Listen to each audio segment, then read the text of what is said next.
The more you beg, the longer I'll ride. That's what the cowboy warned the trembling young woman at midnight. In the Montana Territory, the summer of 1886, midnight felt like a final judgment. Coyotes howled in the distance, and the wind was a knife cutting across the plains. That was the hour Clara Bennett found herself cornered. She was trapped in the shadow of the cross spur corral, with the moonlight hitting her pale cheek like a brand. And looming over her on horseback was Luke Callahan. He was a man as weathered as an old fence post, and his voice cut right through the dark. The more you beg, he warned her, the longer I'll ride. Frontier nights can turn strangers into legends and enemies into something far more dangerous. But what nobody knew, not Clara, not Luke, was that they weren't just strangers, and they weren't just enemies. They were the last two people standing between a dying town and a secret that was about to get them both killed. By noon the next day, the wind had scrubbed the sky clean and thrown dirt into every corner of Bridger's Ford. Clara Bennett stepped off the stagecoach with 2 carpet bags, a spine made of steel, and a leather-bound ledger she held like a weapon. She was 26 years old, and she wore her stubbornness like other women wore pearls. But Bridger's Ford was a town on its last legs. The stage office was closed, a shaky sign taped to the door. Assets frozen. God help us. The general store offered her pity and a job washing rags. The assay office laughed at her when she talked about numbers. The saloon keeper looked at her and said she had bookkeeper eyes, then asked if she could count cards. Clara refused the pity, the rags, and the cards. By late afternoon, one name had been spoken 6 times.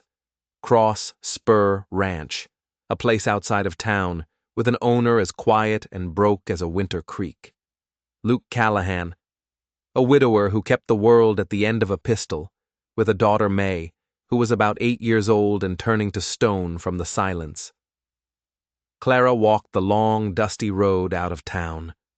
The Cross Spur Ranch rose from the prairie, a collection of low buildings and a half-finished barn with its ribs showing. She reached the corral and set down her bags.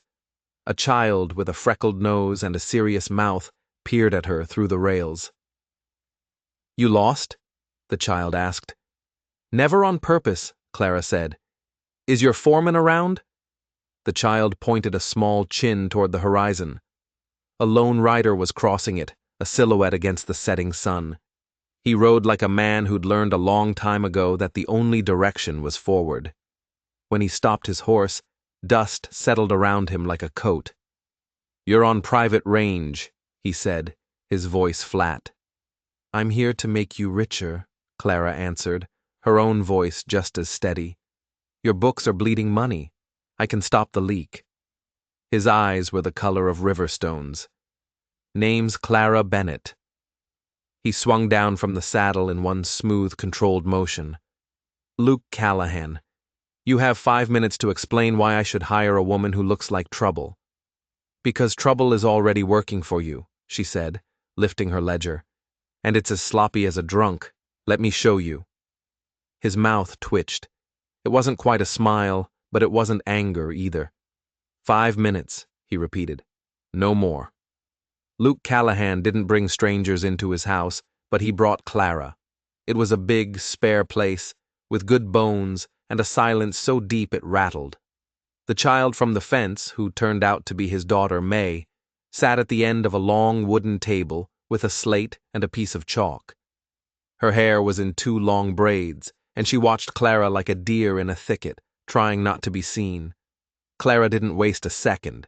She spread Luke's invoices and receipts across the table. "You're paying top price for salt," she began, her finger tracing a line of numbers, "but you're losing pennies per pound on every head of beef you sell to Harper's Mercantile. Your freight charges are double what they should be on any load going west. And this," she tapped a crooked sum, "is either arithmetic that would make an angel weep, or someone is skimming just enough to feel safe." Luke's gaze went sharp as a blade. "Who?" "Your last ranch hand who could read," Clara said. Or the clerk at Harper's? Or maybe both of them, working together. You a schoolmarm bookkeeper? She didn't tell him about the riverboats, or the backroom gambling halls in St. Louis. She didn't tell him she'd learned to read a man's lies in his ink before she ever saw his eyes. I will earn my keep, she said, or I'll be gone before moonrise. Luke crossed his arms, studying her. You get a trial week. Room and board. After that, we'll see. Clara shook her head. I don't need we'll see. I need the keys to your cash box and a look at every contract you've ever signed. It was bold. Cheaper than ignorance, she shot back. Just then, a small voice piped up. Do you ride? May had crept halfway down the table, hugging her slate to her chest like a shield. I do, Clara said, and I fall pretty when I don't. A tiny, near smile tugged at the corner of May's mouth. Luke saw it, and something fragile and painful crossed his face, like a cloud passing over water. Keys are in the desk, he said, his voice suddenly rough. Supper's at sundown. Don't be late. Clara went to work. By sundown, the leak in his finances had a shape. By midnight, it had names. And she was beginning to suspect this wasn't just skimming. This was a war. And Luke Callahan was losing. The town of Bridger's Ford smelled of horses and deceit. Luke and Clara rode in at first light. He went to talk cattle prices. She went to verify figures with the polite ruthlessness of a hanging judge. At Harper's Mercantile, the accounts were kept in a neat, church-going script. The clerk was a young man with pink cheeks and a nervous twitch. He tried to smile Clara right off the trail. Clara smiled back like a cat watching a mouse. You have a 3% discrepancy in freight weights on all cross-spur beef, she said, her voice pleasant. Funny thing, it only shows up on the westbound loads. Your eastbound freight looks as honest as a prayer. She placed a brass weight, a true standard, on the counter. Mind if I weigh your scale's conscience? The store's scale was off, just a whisper. But a whisper repeated 1,000 times becomes a fortune. The clerk went pale. He said he couldn't explain it. That's because you like your job. Luke's voice cut through the air. He had appeared behind them, silent as a ghost. You'll fetch Mr. Harper. Now. Harper, the store owner, was a man whose smile was as slick as snake oil. He took one look at the size of Luke's shoulders and another at Clara's open ledger, and he quickly agreed that a man might occasionally discover a calibration error. He repaid the difference in cash with a little bow to Clara that she pointedly ignored. Outside, on the dusty street, Luke paced. You came into this with brass. I brought you here for the same reason.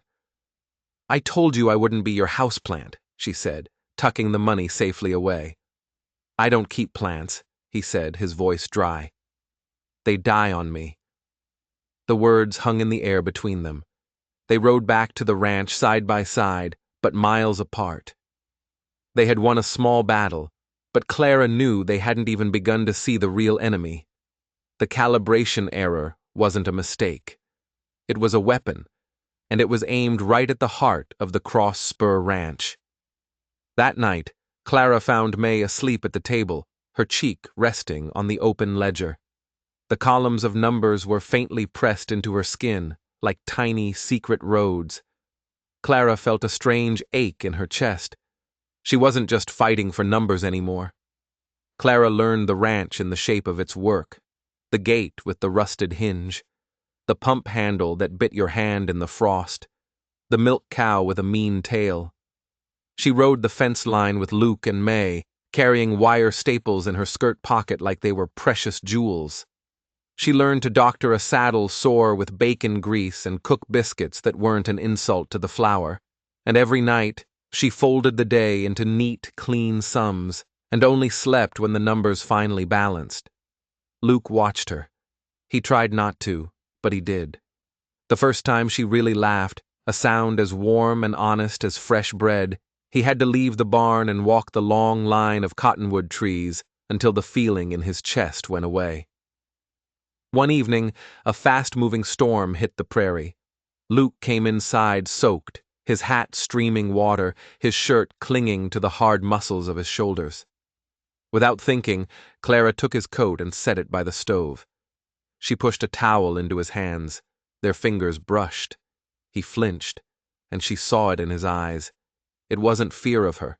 It was fear of a door inside himself, a door he had nailed shut a long time ago. "Thank you," he said, his voice low as gravel. "Eat," she answered, her own voice just as quiet. "You look like the wind chewed you up and spit you out." May chattered all through supper, telling 3 stories at once, her words tumbling over each other. Luke kept trying to hide his smile, and he kept failing. Later, when the house was dark and quiet, Clara lay awake, listening to the distant thunder. She thought about doors, and keys, and how you never know you're holding one until someone is brave enough to ask you to turn it. They buried Luke's wife under a cottonwood tree, on a small hill overlooking the pasture. Clara found him there one afternoon. She'd been following the creek and saw the ribbon of smoke from his pipe. He sat with his back to the tree, his hat in his hands, a man carved out of silence. "She was 23, he said, after a long time. "May came early. The doctor came late. I held one, and I lost the other." He said it like it was simple math. 1 + 1 = 0. "Since then," he continued, "I don't invite chances. I don't trust the weather, and I don't let the house get full." Clara knelt beside him, her hands on the cool, gnarled roots of the tree. "I kept books on a riverboat," she said, offering a piece of her own past. "I learned the arithmetic of men losing things. They lost money. They lost their names. I left before I lost mine." He turned his head to look at her. "You ashamed of that work?" "No," she met his gaze. "But men hear riverboat, and they think I'm theirs to bargain for. I'm not. I came here to work, Mr. Callahan. I stayed because May asked me about prime numbers, and because you listen when I say the freight scale lies." His mouth softened. "Luke," he said, "when there's no one else in the room, you can call me Luke." "Then Luke," she whispered, and the name felt like something she wasn't sure was sweet, until it was. They sat there until the light changed. When they rode back, the house felt less like a hollow place and more like a home. But secrets fester in silence. Luke thought his wife's death was a tragedy, an accident of fate.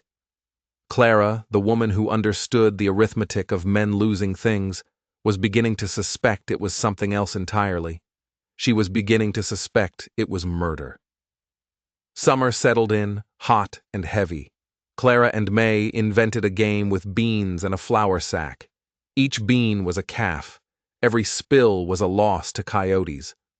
May started to see the world in sums, counting fence posts for fun. Luke found them one morning on the porch steps, May's head resting on Clara's shoulder, both of them sleepy from watching a meteor shower the night before. He stood in the doorway and his chest hurt in a way that wasn't quite pain. The town noticed the change, of course. The whispers about the widower and his bookkeeper became less sharp, more curious.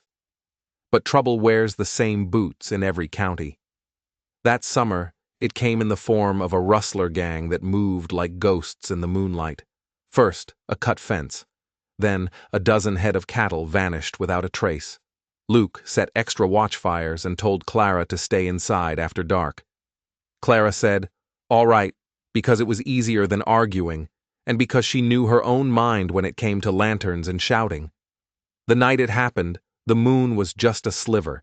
The dogs went crazy first, low growls turning to frantic barking. Then came the thunder of hooves, a man's shout. May sat bolt upright in bed. Clara was already pulling on her boots, grabbing the nearest things with handles, a lantern and a bucket. Luke caught her at the door. "Stay inside." "Don't give me instructions you know I won't follow," she said, and was gone into the night. The rustlers had forced a gap in the south fence and were driving the cattle through.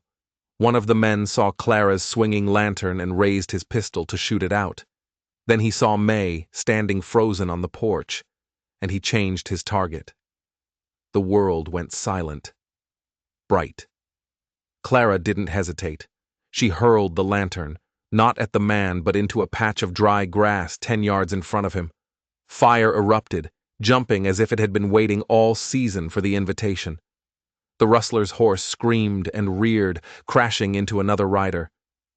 The man who had been aiming at May cursed and fought to control his mount. Luke's rifle cracked once from the darkness. The man went down, but another rider was already at the porch. He hooked an arm around May's waist and lifted her from the steps. The girl's scream was a knife in the dark. Clara was already moving, her boots pounding the earth. She hit the man with the heavy water bucket, swinging it like she meant to break him in two. He grunted and let go of May. Luke's rifle spoke again, and the second rustler fell. By dawn, the attack was over. The fire was a black, smoking ring. The fence was a torn mess. And May was wrapped in Clara's arms, shaking, but safe. Luke stood in the middle of the yard and understood 3 things all at once. He could have lost his daughter. He did not want to lose the woman who was holding her. And there are some debts a man has to pay with more than just money. They found Clara on the back porch steps, her bare feet cooling on the wooden boards. The sky was wide and dangerous. "You saved her," Luke said, his voice worn. "We all did," she answered. "But I'll take the credit you're trying not to give me." He almost laughed. He sank onto the stoop beside her. "I nailed the door shut after her mother," he said, staring at his hands. "Thought I was keeping us safe, but doors keep out the light too. Clara, I'm tired of the dark." "I came here to fix your numbers," she said softly. "I didn't hire on to fix your life. But the work seems to have drifted." He turned to her, and the tremor in his voice was unmistakable. "Marry me, not for May, not for the books, for the mornings, and the fence lines, and the way you look at me when I say something foolish, and you don't flinch." The night air smelled of sage and something new. "I don't beg," she said, the smallest smile in her voice. "But I do say yes." He took her hand. It was calloused from work and stained with ink. It was perfect. They sat like that until the stars came out, 2 people who had found each other in the wreckage. But Clara's mind was still working. The rustlers hadn't just been after cattle. They had specifically targeted May. It wasn't random. It was a message. And Harper's calibration error, the quiet bleeding of the ranch's finances. It was all connected. Luke's wife hadn't died from a late doctor, and this hadn't been a simple rustling. Someone wanted the Cross Spur Ranch, and they were willing to kill a child to get it. The question was, why? What was hidden on this land that was worth more than blood? They married under the cottonwood tree. The preacher's words were simple, the vows were plainer. May held both their hands during the Amen, as if to cinch the knot herself. The news settled over Bridger's Ford. The blacksmith told Luke it was about time a man lets the light back in. Mrs. Abernathy at the general store gave Clara a length of ribbon with "Don't Argue" eyes. Life on the Cross Spur found a new rhythm, a rhythm of 3. Autumn painted the cottonwoods red and brought a cold song to the wind. The rustlers had vanished, and Harper's scale at the mercantile remained miraculously honest. Clara's ledgers were as neat as starlight. Luke finished the barn, and when he hammered the last nail, he stood back with a look of wonder. In the evenings, Clara would read by the lamp, while Luke whittled and May drew horses that looked like clouds with legs. The house was no longer silent. It was full. But Clara couldn't let it go. The question still burned in her mind. Why this ranch? She started going over the old books again, not just Luke's, but his father's before him. She spent nights tracing the lines of old property deeds, comparing them with county survey maps. And that's when she found it. A detail so small, so old, it had been forgotten by everyone. an addendum to the original cross-spur deed from 50 years ago. It mentioned a survey of the creek that ran through their property, a survey that noted unusual mineralogical content. She took the map and a small pickaxe and followed the creek up into the hills, into the rocky, unused part of the ranch no one ever bothered with. She chipped away at the dark, veined rock along the creek bed. What she found wasn't just unusual. It was a thick, unmistakable vein of silver. The cross spur wasn't just a struggling cattle ranch. It was sitting on a fortune, and Harper, the friendly mercantile owner, knew it. He hadn't just been trying to drive Luke into bankruptcy to buy his land cheap. He had been trying to steal a silver mine. Suddenly, the death of Luke's first wife didn't seem like an accident at all. Had she discovered the same secret? Was that why the doctor had been late? Clara stood there, a piece of silver-laced rock in her hand, the cold, hard truth settling over her like a shroud. This was never about cattle. It was about greed, and a secret buried deep in the earth. A secret that had already killed once. And now she was the only one who knew. She ran back to the house, her heart pounding. She had to tell Luke, but as she burst through the door, she stopped dead. Luke wasn't there, but Mr. Harper was. He was sitting at their kitchen table, a cup of coffee in his hand, and a smug, confident smile on his face. And sitting beside him, holding a shotgun leveled right at May's head, was the pink-cheeked clerk from the mercantile. "I believe you have something that belongs to me, Mrs. Callahan," Harper said, his voice as smooth and cold as a river stone. "And I've come to collect." "The silver," Clara breathed, her mind racing. Harper's eyes widened in mock surprise. "So the little bookkeeper figured it out. I'm impressed. It's a shame you won't live to enjoy your discovery. You killed her, didn't you?" Clara's voice was a low whisper. "Luke's first wife. She found the silver, and you killed her." "A tragic accident with her horse," Harper said with a shrug. "Just like it will be a tragic accident when your husband finds you and his daughter at the bottom of a ravine. A grieving man driven mad by loss. So sad." The clerk pushed the shotgun harder against May's head. The little girl was trembling, but her eyes were fixed on Clara, full of a desperate, silent plea. "The deed is in the cash box," Harper said. "Sign it over to me. Now." Clara looked from the gun to Harper's cold, dead eyes. There was no way out, no escape. Then she heard it, a sound from outside, a low, familiar whistle. Luke. He was back, and he was walking into a trap. She had to warn him, but how? Her eyes darted around the room, landing on the fireplace, on the heavy iron poker resting against the stones. "All right," she said, her voice shaking just enough to be convincing. "The cash box is in the study." She moved slowly, deliberately, toward the fireplace, toward the poker. "Don't even think about it," the clerk warned, his voice cracking with nerves. "I just need to get the key," she stammered, her hand closing around the cool, heavy iron. In one fluid motion, she spun and threw the poker, not at Harper, not at the clerk, but at the big window behind them. Glass shattered, exploding outwards into the yard. It was a signal, a warning. "Luke, run!" she screamed. Gunshots erupted from outside. Luke had understood. He was firing from cover. The clerk, panicked, fired the shotgun.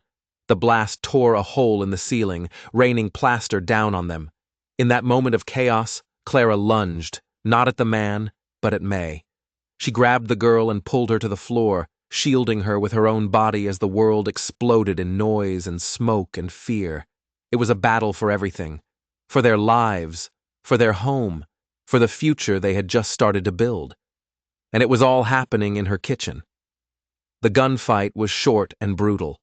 Luke was a man defending his home, a force of nature. When the smoke cleared, the clerk was down, and Harper was backed into a corner, his face a mask of rage and disbelief. Luke stormed into the house, his rifle leveled, his eyes blazing. He saw Clara and May on the floor, huddled but unharmed. He saw Harper. "It's over," Luke growled. "This changes nothing," Harper spat. "The law in this county belongs to me. You'll hang for this." "Maybe," a new voice said from the doorway. "But not today." A man stood there, wearing the dusty coat and the tarnished badge of a U.S. Marshal. He had 3 deputies behind him. "We got a tip," the Marshal said, his eyes on Harper, "that some freight scales in this town had a guilty conscience. Started asking questions. Found out you've been buying up land for pennies on the dollar from ranchers who all seem to suffer from a string of bad luck." Harper's face crumpled. It was over. As the deputies led him away in chains, Luke pulled Clara and May into his arms, holding them so tight it felt like he was trying to merge them into one person. The secret of the silver was out. But it didn't matter anymore. In the weeks that followed, the town of Bridger's Ford woke up from a long, bad dream. With Harper's stranglehold broken, life began to creep back in. The Cross Spur Ranch, now with a future secured not just by cattle, but by the wealth under its soil, became the heart of the recovering community. Luke and Clara didn't just rebuild their fence, they helped their neighbors rebuild theirs. The silver didn't make them greedy, it made them generous. One evening, months later, the 3 of them stood on the porch, watching the heat lightning flash over the distant hills. "Storm's coming," Luke said. "Let it," Clara answered, leaning her head on his shoulder. "We've got fence to fix tomorrow, and beans to count, and a child to teach how to cheat a coyote without lying to herself. Storms can do as they like." He turned to her, and his smile was the real one, the deep one that made him look 10 years younger. "You trembling now?" She shook her head. "Not anymore." "Good," he said, pulling her close. "Because the more you beg." "The longer you'll ride," she finished, grinning as she pulled him down for a kiss that tasted of dust and lemon drops, and a future that was finally, truly theirs. Their story shows that the most valuable treasures aren't always buried in the ground. Sometimes they're standing right beside you, ready to fight for a life you thought was lost forever. If you believe in the kind of courage that can rebuild a life from the ashes, hit that subscribe button. We've got more stories from the frontier, where the land is hard, but the people are harder. Thanks for listening.